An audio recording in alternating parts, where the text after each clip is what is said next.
আসসালামু আলাইকুম। সবাই কেমন আছেন? আশা করি সবাই ভালো আছেন। আজ আপনাদের জন্য নিয়ে এসেছি নতুন গল্পের প্রথম পর্ব। আশা করি গল্পটি আপনাদের ভালো লাগবে। তাহলে চলুন শুরু করা যাক। রাতুল মাহিকে কোলে নিয়ে মুচকে একটা হাসি দিয়ে বলে, ভাই নীল, তোর টাকা আমি বিফলে যেতে দেব না। এক পাই করে উসুল করব। এই বলে মাহিকে বিছানার উপর শুয়ে দিয়ে হামা গুড়ি দিয়ে মাহির বুকের উপর লুটিয়ে পড়ল। ধীরে ধীরে মাহির বুক থেকে শাড়ির আঁচল সরিয়ে দিল রাতুল। মাহির চোখে জল। সে করুণ দৃষ্টিতে রাতুলের দিকে তাকিয়ে আছে। এই চাহনি কিছু বলতে চায় রাতুলকে। হঠাৎ মাহি যা করলো তার জন্য রাতুল একদম প্রস্তুত ছিল না। আচমকা মাহির এরকম আচরণে রাতুল ভেবাচাকা খেয়ে যায়। এরপর যা হলো। আমার নাম মোহাম্মদ সৈয়দ চৌধুরী নীল। ফ্যামিলিতে আমি, মা বাবা, ছোট ভাই, দাদু, মেজো চাচা চাচিমা তাদের একমাত্র ছেলে, আর ছোট চাচা চাচিমা তাদের একমাত্র মেয়ে। আমাদের ফ্যামিলি অনেক বড়, তবে সবার হর্তাকর্তা আমার দাদু। খুবই স্ট্রং ভদ্রলোক। বয়স আনুমানিক 70-এর কাছাকাছি, কিন্তু এখনো নুয়ে পড়েনি। বাড়ির মধ্যে তার কথার উপর কেউ যায় না। দাদু যেটা বলবে সেটাই। দাদু এক কথার মানুষ, ওনার কথা নড়চড় হয় না। বাড়ির সবাই এক কথায় নমিও করে চলে দাদুকে, কারণ সবাই ভয় পায়। আমাদের ফ্যামিলিতে একটা রেওয়াজ আছে, এই বংশের পুরুষ বাইরের কোনো মেয়েকে বিয়ে করতে পারবে না। একমাত্র ফুপির মেয়েকে বিয়ে করতে পারবে। আপন ফুপি না থাকলে দূর সম্পর্কের ফুপি হলেও চলবে। কিন্তু আমার এই রেওয়াজটা মোটেই ভালো লাগে না। আরে ভাই, নিজের পছন্দ অপছন্দ বলতে কিছু আছে, কিন্তু আমিও ভয় পাই দাদুকে, তাই মুখের উপর কিছু বলতে পারি না। আমি দেখতে খুবই হ্যান্ডসাম, গায়ের রং ফর্সা, লম্বায় আনুমানিক 5 ফুট 9 ইঞ্চি হব। দেখতে সুদর্শন এক যুবক। পড়াশোনা কমপ্লিট করে বেকার ঘুরছি। বাবার বিজনেস আছে, যখন তখন গিয়ে বসতে পারি, তাই নিজের মন মতো করে দিন কাটাচ্ছি। আমার সাথে আমার বেস্ট ফ্রেন্ড রাতুল সবসময়ের সঙ্গী। আমাদের বন্ধুত্ব ছোটবেলা থেকে। বন্ধু না বলে আমরা দুই ভাইও বলা যায়। একে অপরকে ছাড়া চলে না। একদিন সামান্য কিছু কথা নিয়ে আমাদেরকে খুব বকা দেয় দাদু। আমার জিদ চেপে গেল। মনে মনে সিদ্ধান্ত নিলাম এই বাড়িতে আর এক মুহূর্ত না। রাগ করে বাড়ি থেকে চলে গেলাম বাহিরে। বাহিরে বলতে দেশের বাহিরে। আমার সাথে আমার বন্ধু রাতুলও গিয়েছিল। এক জোড়ের পাখি। একে অপরকে ছাড়া কিভাবে থাকি বলুন? বাহিরে যাওয়ার উদ্দেশ্য ছিল নিজের পায়ে দাঁড়ানো। 5 বছর থেকে আজ দুজন একটা রেস্টুরেন্টের মালিক হয়েছি। বাংলাদেশে ফেরার জন্য মন খুব আনচান করছে। এমনিতে ফোনে সবার সাথে কথা হয়। যখনই ফোন দেই মা খুব কান্না করে। তাই সিদ্ধান্ত নিলাম বাংলাদেশে ফিরে যাব। প্রায় দীর্ঘ 5 বছর পর আজ দেশে ফিরলাম। দুজনে এয়ারপোর্ট থেকে গাড়ি নিয়ে বাড়ি ফিরছি। এদিকে বাড়িতে সবাই আমাদের জন্য পথ চেয়ে বসে আছে। আমার ফুফাতো বোন মাহিও এসেছে। আমার ফুফাতো বোনের পুরো নাম মাহি আক্তার মাহি। দেখতে খুবই স্মার্ট, খুবই সুন্দরী। যে কেউ নজর কাড়ে ওর সৌন্দর্য। খুবই মায়াবতী একটা মেয়ে। মাহির ক্রাশ হচ্ছে রাতুল। যখন থেকে মাহি বুঝতে শিখেছে তখন থেকেই সে রাতুলকে ভালোবাসে। রাতুলও মাহিকে ভালোবাসে। কিন্তু একদিন মাহিকে তার ভালোবাসার কথা বলতে গিয়ে আড়ালে থেকে দাদুর কথা শুনে ফেলে। সেদিন থেকে সে মনে পাথর চাপা দিয়েছে, কিন্তু মাহি পারেনি। সে তার ভালোবাসার কথা প্রকাশ করেছে রাতুলের কাছে। রাতুল মাহিকে খুব অপমান করে, যাতে মাহি রাতুলকে ভুল বোঝে। কিন্তু মাহির মন থেকে রাতুলের জন্য ভালোবাসা এক বিন্দু কমেনি। 5 বছর আগে রাতুল মাহিকে কাঁদিয়ে চলে গিয়েছিল আমার সাথে। আজ সে 5 বছর পর আমার সাথে বাড়িতে ফিরছে। মাহির মন আনচান করছে। 5 বছর পর সে আবার মুখোমুখি হতে চলেছে রাতুলের। সবাই বাড়ির গেটে দাঁড়িয়ে আমাদের জন্য অপেক্ষা করছে। কিছুক্ষণের মধ্যে আমাদের গাড়ি এসে পৌঁছলো গেটের সামনে। প্রথমে আমি গাড়ি থেকে নামার পর আমার সাথে রাতুলও নেমে আসে। এতগুলো বছর পর রাতুলকে দেখে মাহির বুকের ভিতর ধপ করে উঠল। মাহি মনে মনে বলে, কিন্তু উনি হঠাৎ করে এতগুলো বছর পর আবার এখানে কেন আসলো? খুব তো 5 বছর আগে আমাকে কাঁদিয়ে চলে গিয়েছিল, তাহলে আবার ফিরে আসলো কেন? ভালোই তো ছিলাম ওনার ফেলে যাওয়া স্মৃতি নিয়ে। মাহি রাতুলের দিকে তাকিয়ে তাকিয়ে কথাগুলো ভাবছে। রাতুল ওর দিকে এক নজর তাকিয়ে বাড়ির ভেতর চলে গেল। আমি ওকে হাঁ করে তাকিয়ে থাকতে দেখে বললাম, কিরে পিচ্ছি বুড়ি, এভাবে এখানে হাঁ করে দাঁড়িয়ে আছিস কেন? আমার কথা মাহির হোঁশ ফেরে। সে কোনো রকম নিজেকে সামলে নিয়ে বলে, নীল ভাইয়া, আমি মোটেও আর পিচ্ছি নেই। আমি এখন অনার্স 2nd ইয়ারে পড়ি। আমি বললাম, ও তাই বুঝি? আমি আরো ভাবলাম তুই এখনও সেই 5 বছর আগের পিচ্চিটাই আছিস। পাশে দাঁড়িয়ে থাকা মা বলে, নীল, মাহির পিছনে না লেগে ভিতরে যা। দাদু কিন্তু তোদের দুজনের উপর অনেক রেগে আছে। সেই যে বাড়ি থেকে দুটো রাগ করে বেরিয়ে গেলি, আর ফিরে এলি 5 বছর পরে। অনেকটা সময়। হ্যাঁ রে, তোদেরকে আমার কথা একবারও মনে পড়েনি? আর রাতুল, ছোট মাকে একেবারে ভুলে গেলি? নীলের কথা না হয় ছেড়েই দিলাম, শেষে কিনা তুইও? রাতুল বলে, আরে ছোট মা প্লিজ, তুমি রাগ করো না। তোমার ওই বদরাগী শ্বশুর যদি বকা না দিত তাহলে কি আর আমরা যেতাম? সব দোষ তোমার ওই বদরাগী শ্বশুরের। আমি বললাম, রাতুল তুই ঠিক বলেছিস। আম্মু, তোমার ওই রাগী অবসরপ্রাপ্ত কর্নাল দ্য গ্রেট আলতাফ চৌধুরী কোথায়? এই কথা বলে আমি আর রাতুল দুজন দুই দিক থেকে মাকে জড়িয়ে ধরি। মা বলে, ফাজিল ছেলে, দাদুকে এমন বলতে হয়? যা গিয়ে দেখ, ওনার রুমেই আছে, অনেক রেগে আছে তোদের উপর। আমি বললাম, আচ্ছা তুমি থাকো, আমরা গেলাম। এই বলে আমি আগে আগে চলে গেলাম। রাতুল যেতে নিলে দেখে মাহি দরজার সাথে লেগে দাঁড়িয়ে আছে। মাহির দিকে এক পলক তাকিয়ে আমার পিছু পিছু চলে আসে রাতুল। মাহি মনে মনে বলে, সত্যি রাতুল ভাই, আপনি কখনোই বুঝলেন না আমার ভালোবাসাটা। সবসময়ের মতো আবেগ ভেবেই উড়িয়ে দিলেন। যদি কখনো বুঝতেন যে এটা ক্ষণিকের আবেগ নয়, এটা অফুরন্ত ভালোবাসা, তাহলে হয়তো আমাকে এতটা অবহেলা করতে পারতেন না। তবে আমি জানি আপনি একদিন বুঝবেন আমার ভালোবাসা, কিন্তু তখন অনেক দেরি না হয়ে যায়। মনে মনে কথাগুলো বলে চোখের কোণে জমে থাকা পানিটা মুছে নিয়ে রুমে চলে গেল মাহি। এদিকে আমি আর রাতুল মাথা নিচু করে অপরাধীর মতো মুখ করে দাঁড়িয়ে আছি। বাড়ির সবাই ভয়ে ঘরের এক কোণে জড়োথর হয়ে দাঁড়িয়ে আছে। কি হবে সবার মনে একটাই প্রশ্ন। কিন্তু আমি আর রাতুল দাদুর চোখের মণি, দুজনকে অনেক ভালোবাসে দাদু। তবে এখন দাদু খুব রেগে আছে। দুজনের ওপর সামান্য একটু রাগ করেছিল বলে বাড়ি ছেড়ে চলে গিয়েছিলাম, তাও আবার 1-2 বছর না, পুরো 5 বছর পর ফিরে এসেছি। দাদু গম্ভীর মুখ নিয়ে অন্যদিকে ফিরে আছে, আমাদের দিকে তাকাচ্ছেও না, কথাও বলছে না। এটা দেখে আমার খুব খারাপ লাগছে। আমরা দুজন সেই কখন থেকে দাঁড়িয়ে আছি, সাথে বাড়ির সবাই। এখন আমি কথা না বলে আর থাকতে পারছি না, কারণ দোষ আমরাও কম করিনি। আমি বললাম, দাদু তুমি আমাদের মারো কাটো যা ইচ্ছে শাস্তি দাও, তবুও প্লিজ আমাদের সাথে কথা বলো। তুমি এভাবে কথা না বলে মুখ ঘুরিয়ে থাকলে আমাদের অনেক কষ্ট হয়। রাতুল বলে, হ্যাঁ দাদু তুমি জানো আমরা আর তোমার সেই বেকার নাতি নেই। আমরা এখন অনেক বড় একটা রেস্টুরেন্টের মালিক, আমাদের বিজনেস প্রায় সারা বাংলাদেশে। তুমি আর আমাদের বেকার বলতে পারবে না, এখন তো আমরা নিজের পায়ে দাঁড়িয়েছি, এবার তো কথা বলো প্লিজ দাদু। আমাদের কথা শুনে দাদু এবার আমাদের দিকে ফিরে তাকিয়ে বলে, তোরা আমাকে কি ভাবিস বলতো, আমি পাথর? ওরে আমারও তো কষ্ট হয়, আমিও তোদের ভালোবাসি, কিন্তু প্রকাশ করে বলতে পারি না, এটাই আমার সমস্যা। তাই বলে তোরা আমাকে এভাবে ছেড়ে চলে যাবি? আর রাতুল তুই আমাকে পর ভাবতে পারিস, কিন্তু আমি নই। তুই শুধু আমার বন্ধুর নাতি ছিলি না, নীলের মতো তোকেও আমি নিজের নাতি মনে করি। হয়তো তোরা দুজন আমাকে পর ভাবতে পারিস, তবে আমি না। কথাটা শেষ হতে আমরা দুজন গিয়ে দাদুকে জড়িয়ে ধরি। রাতুল বলে, কে বলেছে আমি তোমাকে পর ভাবি? তুমি তো আমার দাদু, আমরা তোমাকে অনেক বেশি ভালোবাসি। দাদু আমাদের দুজনকে জড়িয়ে ধরে কান্না মিশ্রিত কণ্ঠে বলে, যাক অবশেষে সবটা ঠিক হলো, এবার শান্তিতে নীল আর মাহির বিয়েটা দিয়ে দেওয়া যাবে। দাদুর কথা শুনে আমার আর রাতুলের হাসি মুখটা মুহূর্তেই ফ্যাকাশে হয়ে গেল। দুজনের মাথা যেন আকাশ ভেঙে পড়ল। আসতে না আসতে এসব কি শুনছি। রাতুল অবাক হলেও ব্যাপারটা স্বাভাবিকভাবে নিল, কারণ আজ থেকে 5 বছর আগেই দাদুর মুখে এই কথাটা শুনেছে সে। সেজন্যই তো মাহিকে নিজের ভালোবাসার কথা বলতে পারেনি, দূরে সরিয়ে দিয়েছিল মাহিকে। কিন্তু কথাটা আমি হজম করতে পারছি না, এটা কখনোই হতে পারে না। মাহিকে আমি বিয়ে করব? ইম্পসিবল। মাহিকে আমি সে চোখে কোনোদিন দেখিনি, ওকে আমি আমার ছোট বোনের মতো দেখেছি। সেই মাহিকে আমি বিয়ে করব? না, এটা কখনোই হতে পারে না। দাদু বলে, আচ্ছা অনেক হয়েছে কথা, তোরা অনেক দূর থেকে এসেছিস, আগে গিয়ে হাত মুখ ধুয়ে নে, তারপর বসে এসব নিয়ে আলোচনা করা যাবে, ওকে? আমি আর এক মুহূর্ত থাকতে পারছি না এই রুমে, তাই দাদু থেকে বিদায় নিয়ে রুম থেকে বেরিয়ে গেলাম। রাতুল বলে, দাদু আমিও যাই, আমাকে বাসায় যেতে হবে, আব্বু আম্মু চিন্তা করছে। এই বলে রাতুল বিদায় নিয়ে চিন্তিত ভরা মন নিয়ে রুম থেকে বেরিয়ে গেল। মাহি রুম থেকে বেরিয়ে এদিকেই আসছিল, হঠাৎ রাতুলের সাথে ধাক্কা খেয়ে পড়ে যাচ্ছিল মাহি। রাতুল তখনই মাহিকে ধরে ফেলে, এক হাত মাহির কোমরে আর অন্য হাত মাহির মাথায় ধরে আছে। এদিকে মাহি ভয়ে চোখ বন্ধ করে শক্ত হাতে রাতুলের শার্টের কলার ধরে আছে। রাতুল অপলক দৃষ্টিতে মাহির দিকে তাকিয়ে আছে, যেন মনে হচ্ছে কত বছরের পিপাসা মিটাচ্ছে। চোখের পলক ফেলতেই ভুলে গেছে রাতুল, মনে হচ্ছে চোখের পলক ফেললেই দেখা কম হয়ে যাবে। মাহি আস্তে আস্তে চোখ খুলে তাকিয়ে দেখে একজোড়া চোখ মাতাল দৃষ্টিতে ওর দিকে তাকিয়ে আছে, যেন চোখের ভাষায় অনেক কিছু বলতে চাইছে। রাতুল এক হাত দিয়ে মাহির মুখের উপরে আসা চুলগুলো আলতো করে সরিয়ে দিল, নিজের অজান্তে ঠোঁটজোড়া এগিয়ে নিয়ে গেল মাহির কপালের দিকে। এদিকে মাহি রাগ অভিমান ভুলে আবেশে দুটি চোখ বন্ধ করে নিল। রাতুল চোখ বন্ধ করে মায়ের কপালে আলতো করে একটা চুমু দিল। মাই কেঁপে উঠে রাতুলের গলা জড়িয়ে ধরলো। চোখ বন্ধ অবস্থায় রাতুল মাহির দুই গালে আলতো করে চুমু দিল। রাতুলের ভালোবাসার পরশে মাহি কেঁপে কেঁপে উঠছে। হঠাৎ রাতুলের কিছু একটা মনে পড়তেই হোঁশ ফিরল। রাতুল তৎক্ষণাৎ মাহিকে ছেড়ে দিল। আবেগের বশে ও অনেক বড় ভুল করতে যাচ্ছিল। অনেকক্ষণ হয়ে যাওয়ার পরেও রাতুলের কোনো সারা শব্দ না পেয়ে মাহি চোখ খুলে তাকালো। রাতুল বিরক্তি ভাব নিয়ে বলে, কিভাবে হাঁটিস যে যখন তখন যেখানে সেখানে পড়ে যাস? এত বড় হয়েছিস এখনো ভালো করে হাঁটা শিখলি না? এরপর থেকে ভালো করে দেখে শুনে হাঁটবি, নয়তো পরের বার আর আমি ধরতে আসবো না, যত সব। কথাগুলো বলে রাতুল চলে গেল, কিন্তু মাহি টলমলো চোখে রাতুলের চলে যাওয়ার দিকে তাকিয়ে থাকে, কারণ মাহি এখনো শোনেনি ওর সাথে আমার বিয়ে ঠিক হয়েছে। এদিকে আমি রুমে এসে আম্মুকে বললাম, এটা কোনো নিয়ম হলো আম্মু? এই নিয়ম কে তৈরি করেছে বলো তো? নিজের ফুফাতো বোনকে বিয়ে করতে হবে, এটা কোনো কথা? মা বলে, তোর দাদু আগে থেকে এই নিয়ম মেনে এসেছে। তোর দাদুও তার ফুফাতো বোনকে বিয়ে করেছে, আর তোর বাবাও তার ফুফাতো বোনকে বিয়ে করেছে, তাই সেই নিয়ম অনুযায়ী তোকেও মাহিকে বিয়ে করতে হবে। তুই আসবি বলে মাহি এখানে এসেছে, ও হয়তো রাতে চলে যাবে, ওকে গিয়ে দিয়ে আসবি, নয়তো দাদু রাগ করবে। আমি বললাম, আমি মানি না এই অদ্ভুত নিয়ম। আরে নিজেরও তো একটা পছন্দ অপছন্দ থাকতে পারে। মা বলে, না পারে না, তোকে যখন বলা হয়েছে মাহিকে বিয়ে করা লাগবে তো লাগবেই, বাবা যা বলেছে তাই হবে, আর কোনো কথা হবে না, ওকে? আমি বললাম, কিন্তু মা, আমি কিছু বলার আগেই রাতুল চলে আসলো। রাতুল বলে, নীল আমি বাসায় যাচ্ছি, তুই যাবি নাকি আমি একাই চলে যাব? আমি বললাম, আরে না দাঁড়া, আমিও যাব।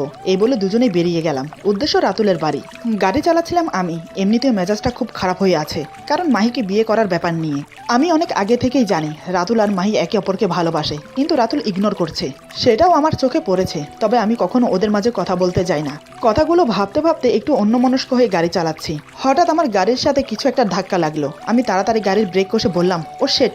রাতুল বলে, দেখে শুনে গাড়ি চালাবি তো, দেখ কি হলো। রাতুলের কথা শুনে আমি গাড়ি থেকে নেমে বাইরে এসে দেখি একটা মেয়ে স্কুটি নিয়ে আমার গাড়ির সামনে পড়ে আছে।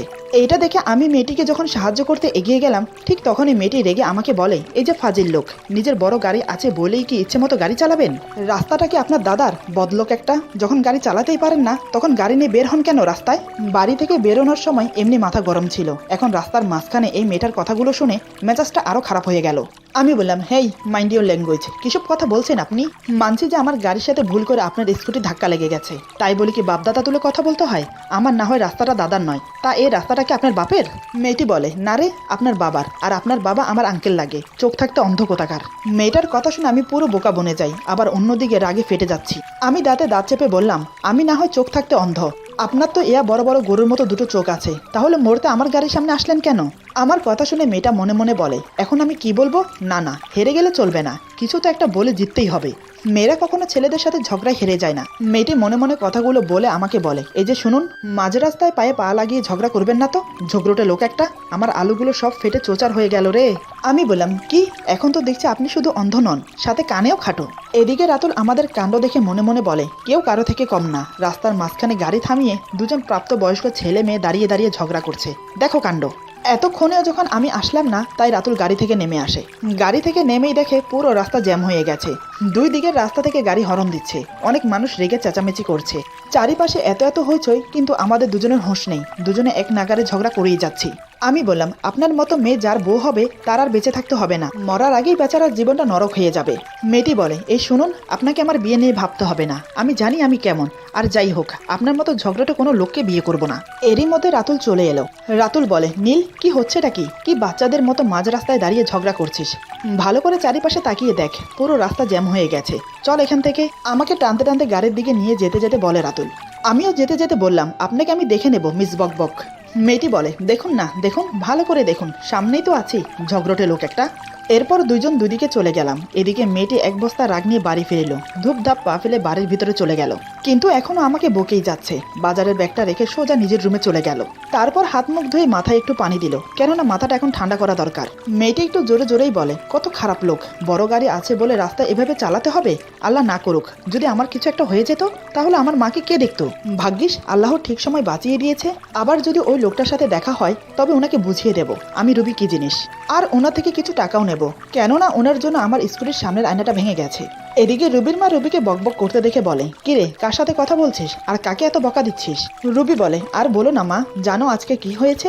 তারপর রুবি ওর মাকে সব খুলে বলল, আচ্ছা তুমি বলো আম্মু, যদি আমার কিছু হয়ে যেত?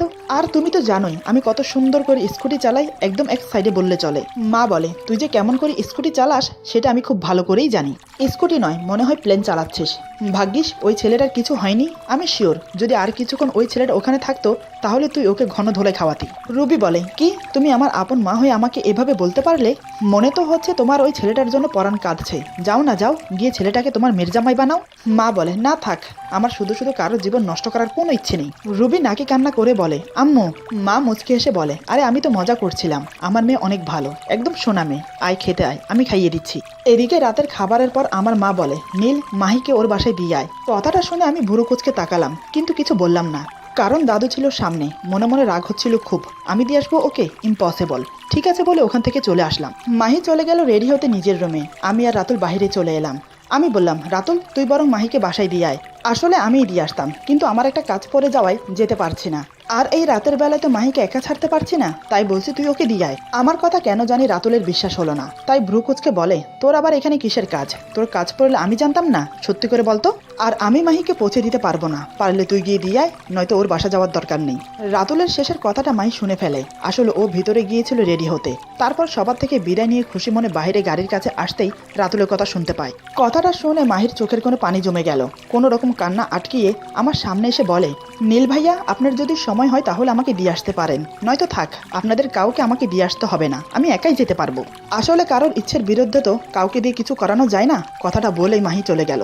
আমি বললাম, নেই হলো তো, ও তো চলে গেল, যা ওকে আটকা। রাতুল বলে, আরে আমি কেন যাব? ও তোর হবু বউ, তোর হবু বউ এভাবে রাতের বেলা একা বেরিয়ে গেল, তুই নিজে আনতে না গিয়ে একটা পরপুরুষকে যেতে বলছিস কেন? তোর একটা দায়িত্ব আছে। তুই এভাবে তোর দায়িত্ব আমার উপর চাপাতে পারিস না নীল। আমি বললাম, কি বললি? মাহি আমার হবু বউ, তাই তো? ওকে, ও যেহেতু আমার হবু বউ তাই ওর সব দায়িত্ব আমার। আর আমার এখন ইচ্ছে করছে না ওকে দিয়ে আসতে। যেহেতু ও আমার হবু বউ তাই আমি ওকে পৌঁছে দেবো কি দেবো না সেটা একান্তই আমার ব্যাপার। ওকে। এই বলে আমি মাহি যে রাস্তায় গিয়েছে সেদিকে না গিয়ে তার উল্টো রাস্তায় চলে গেলাম। রাতুল বলে, আরে মাহি তো এই রাস্তায় গিয়েছে, তুই অন্য রাস্তায় যাচ্ছিস কেন? ও তো সেই কখন গিয়েছে, যদি কোনো বিপদ হয়। আমি বললাম, তোর যখন মাহিকে নিয়ে এতই চিন্তা তাহলে তুই যা, আমাকে কেন বলছিস? আমি এখন রাতের এই ঠান্ডা হাওয়া খাবো আর রাতটাকে উপভোগ করব। কতদিন পর দেশে আসলাম। জ্যাকেটের পকেটে হাত দিয়ে হাঁটতে হাঁটতে বললাম আমি, কেননা আমি জানি রাতুল ঠিক মাহিকে ওর বাসায় পৌঁছে দেবে, তাও আবার সই সালামতে। এদিকে হাঁটতে হাঁটতে প্রায় অনেক দূর চলে যায় মাহি। রাতের শহর, চারিদিকে আলো জ্বলছে, যেন মনে হচ্ছে রাত নয় এখনো দিন। রাস্তা দিয়ে সাঁই সাঁই করে একের পর এক গাড়ি চলে যাচ্ছে। মাহি সেদিকে তাকিয়ে মনে মনে বলে, আচ্ছা আমি যদি এখন এই গাড়ির নিচে চাপা পড়ে মরে যাই তাহলে কি রাতুল ভাই কাঁদবে, নাকি বলবে যে বাঁচলাম, অবশেষে আপদ বিদায় হলো। মাহির ভাবনার মাঝে রাতুল গাড়ি নিয়ে এসে মাহির সামনে দাঁড় করিয়ে বলে, রাস্তার দিকে তাকিয়ে ওভাবে কি দেখছিস? যেটা করার কথা ভাবছিস সেটা মাথা থেকে আর মন থেকে পুরোপুরি ভাবে মুছে ফেল, নয়তো মেরে এসব ফালতু ভাবনা ভাবার জন্য মাথা ফাটিয়ে দেবো। জলদি গাড়িতে ওঠ। মাহি ওর দিকে তাকিয়ে মনে মনে আবার বলে, উনি তো আমার মনের সব কথা বুঝতে পারে, তাহলে আমি যে ওনাকে ভালোবাসি সেটা কেন বুঝতে পারে না? নাকি বুঝেও না বুঝার ভান করে থাকে? রাতুল বলে, কিরে কথা কানে যাচ্ছে না? রাস্তার মধ্যে এমন নাটক না করে গাড়িতে উঠে বস, অনেক জার্নিং করে এসেছি, ভীষণ ক্লান্ত লাগছে, তোকে বাসায় পৌঁছে দিয়ে লম্বা একটা ঘুম দেবো। মাহি বলে, তো যান, আপনাকে কে আসতে বলেছে? আমি নিজেই বাসায় চলে যেতে পারবো, কাউকে পৌঁছে দিতে হবে না। রাতুল বলে, মাহি রাস্তার মাঝে ঝামেলা করিস না, চুপচাপ গাড়িতে উঠে বস, তোর সাথে ঝগড়া করার মোড়ে নেই আমি, অনেক খারাপ লাগছে, একটু ভালো করে বললে কি হয়? আমি কি এতটাই খারাপ যে আমার সাথে একটু ভালো করে কথা বলা যায় না? নিজের মনে মনে কথাগুলো বলে একরাশ অভিমান নিয়ে মাহি গাড়িতে উঠে বসলো। মাহি গাড়িতে বসতে রাতুল গাড়ি স্টার্ট করে দিল। তারপর শুধুই পিনপিন নীরবতা, কেউ কারোর সাথে কথা বলছে না। গাড়ি মাহিদের বাসার সামনে আসতে রাতুল মাহিকে নামতে বলে, কিন্তু মাহি না নেমে সামনের দিকে তাকিয়ে বলে, আচ্ছা রাতুল ভাই, আমি কি অনেক খারাপ? আমাকে কি একটু ভালোবাসা যায় না? কথাটা বলে রাতুলের দিকে তাকালো মাহি, ওর চোখ থেকে টুপ করে এক ফোঁটা জল পড়লো। রাতুল সামনের দিকে তাকিয়ে বলে, বেশি কথা না বলে ভেতরে যা, অনেক রাত হয়েছে, নিশ্চয়ই তোর মা বাবা তোর জন্য চিন্তা করছে। আর এসব চিন্তা বাদ দিয়ে পড়াই মন দে, সামনের মাসে তো তোর বিয়ে, সেটা ভুলে যাস না। রাতুলের কথা শুনে মাহির বুকের ভেতরটা মোচড় দিয়ে উঠল। সে জানে আগামী মাসে তার বিয়ে। নিরাশ হয়ে কিছুক্ষণ রাতুলের দিকে তাকিয়ে থেকে মাহি গাড়ি থেকে নেমে গেল। রাতুলের দিকে আবার এক নজর তাকিয়ে বাড়ির দিকে যেতে লাগলো। রাতুল মাহি যাওয়ার পানে চেয়ে থেকে একটা দিক নিঃশ্বাস ফেলে, সিটে গায়ে এলিয়ে দিয়ে ওর দিকে তাকিয়ে আছে। যতক্ষণ না মাহি বাসার ভিতরে যায় ততক্ষণ। এদিকে রুবি রাতের টিউশনি শেষ করে বাড়ি ফিরছিল। হঠাৎ করে রুবির স্কুটি নষ্ট হয়ে যায়। কয়েকবার স্টার্ট দেওয়ার চেষ্টা করলো, কিন্তু না, কাজ হলো না। রুবি স্কুটিটা চেক করতে করতে বলে, উফ, এই স্কুটিটা এখনই খারাপ হতে হলো, আর হবেই বা না কেন? সকালে ওই লোকটা যে জোরে ধাক্কা দিয়েছে, এতে যে এখনো স্কুটিটা বেঁচে আছে এটাই তো অনেক। এই রাতের বেলা এটাকে ঠেলে ঠেলে নিয়ে যেতে হবে, একে তো শুনশান রাস্তা, তার উপর রাস্তায় আবার দুই পাওয়ালা কুকুর, মানে ফালতু ছেলে, তাদের নিয়ে বেশি ভয়। এটা মনে হতেই রুবি হাতের দিকে তাকিয়ে একবার চেক করে নিল যে ওর সেফটি কিটটা আছে নাকি। এমন একটা স্বস্তির নিঃশ্বাস ফেলে বলে, যাক বাবা, আছে। এইসব ভেবে দু হাতে স্কুটি ঠেলে নিয়ে যাচ্ছে রুবি। তবে ডান হাতের মুঠোয় একটা ধারালো খুর আছে, যেটা ও সবসময় নিজের কাছে রাখে সেফটির জন্য। যদি কোনো সমস্যা হয় তাহলে এটা দিয়ে নিজেকে প্রোটেক্ট করবে। আসলে আজ টিউশন করে ফিরতে একটু দেরি হয়ে গেছে, তাই একটু নার্ভাস ফিল করছে। এদিকে আমি মেন রোড ছেড়ে গলির রাস্তা দিয়ে হাঁটতে শুরু করেছি, কারণ রাস্তায় গাড়ি ঘোড়ার সাথে নিরিবিলি পরিবেশ পাওয়া যাচ্ছে না, তাই গলি ধরে হাঁটতে শুরু করেছি। গলি ধরে হাঁটছি আর ভাবছি কি করে আমার আর মাহির বিয়েটা আটকানো যায়। হঠাৎ আমার চোখে পড়লো রাস্তায় থাকা ল্যাম্পপোস্টের আলোয় সকালের সেই মেয়েটিকে। মেয়েটি তার স্কুটি নিয়ে ঠেলতে ঠেলতে এদিকেই আসছে। পুরোপুরি সঠিক হওয়ার জন্য একটু ভালো করে দেখলাম। দেখে মনে মনে বললাম, আরে সকালের ওই ঝগড়াটে মেয়েটা না, এত রাতে এখানে কি করছে? দাঁড়াও, এবার বাগে পেয়েছি, এখন বোঝাবো মজা। কথাটা বলে আমি মেয়েটার দিকে এগিয়ে গেলাম। একটু এগিয়ে গিয়ে লুকিয়ে পড়লাম, উদ্দেশ্য মেয়েটাকে ভয় দেখাবো। মেয়েটা যখন আমাকে ছেড়ে সামনে এগিয়ে গেল, ঠিক তখনই আমি মেয়েটার পিছু নিলাম। এদিকে মেয়েটার অনেকক্ষণ ধরে মনে হচ্ছে ওর পিছনে পিছনে কেউ ওকে ফলো করতে করতে আসছে। রুবি মনে মনে বলে, ভূতে অতটা ভয় না পেলেও মানুষে ভয় লাগে, কেননা ভূত প্রেত আসলে দোয়া বা সূরা পড়লে তারা চলে যায়, কিন্তু কোনো খারাপ মানুষ এই রাতের বেলায় আসলে কি করবে সেটা ভেবেই ভয় লাগে। এটা ভেবে মেয়েটি দাঁড়িয়ে পিছনের দিকে তাকিয়ে দেখলো, না, কেউ নেই। তারপর আবার পথ চলতে লাগলো। কিছু দূর যাওয়ার পরে দেখলো ওর পেছনে কেউ আছে, তার ছায়া স্পষ্ট দেখা যাচ্ছে। এবার মেয়েটি শিওর হয়ে গেল ওর পেছনে পেছনে কেউ তো আসছে, তাই আস্তে করে স্কুটিটা থামিয়ে দাঁড়িয়ে যায়। হঠাৎ মেয়েটি এমন একটা কাজ করলো যা দেখে আমি বিস্ময়ে অবাক হয়ে গেলাম। এটা তো মেয়ে না, নির্ঘাত একটা ডাকাত। বিস্ময়ে অবাক হয়ে কিছুক্ষণ তাকিয়ে রইলাম ওর দিকে, কি বলবো ভাষা খুঁজে পাচ্ছি না। মেয়েটির কাণ্ড দেখে মাথায় আমার রাগ চেপে বসেছে। এরপর যা হলো, আজকের গল্প এখানে সমাপ্ত। গল্পের বাকি অংশ পেয়ে যাবেন আগামী পর্বে। আশা করি গল্পটি আপনাদের ভালো লাগবে। সবাই ভালো থাকবেন, সুস্থ থাকবেন। আল্লাহ হাফেজ।